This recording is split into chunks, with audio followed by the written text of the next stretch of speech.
We had several people that got ejected from the vehicle. It was about 1 in the morning and they were almost back home from a trip to Central Texas. But just near the Kennedy County and Willacy County line, tragedy struck. Texas Department of Public Safety spokesman Johnny Hernandez says this is how they found the GMC Yukon carrying a group of 8 Valley natives after a fatal rollover.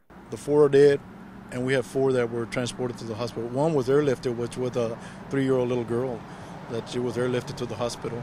She is doing good now. She is in stable condition, but she does have some major injuries. The victims were identified as Patricia Castro of Mercedes, Jason Anthony of Brownsville, Enrique Rodriguez of Ed Couch, and San Ricardo Ramirez of Harlingen. Hernandez says it's unknown what led the driver to lose control of the vehicle, which rolled over about 3 times. But he says preliminary evidence shows the passengers were not wearing seat belts. If you're going to be traveling at long trips like this, put your safety belt on, fall asleep like that, it'd be better, because if you don't, we tend to lay down and we have no protection in itself as trying to keep secure in the vehicle.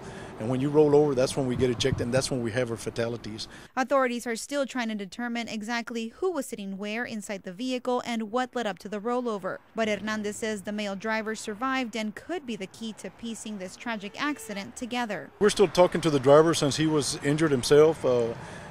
He was under the influence of some kind of medication when we went to go talk to him last night. So, mind you, that was because of the injuries that he had. 2 other men have already been released from the hospital. In Harlingen, Daisy Martinez, Action 4 News.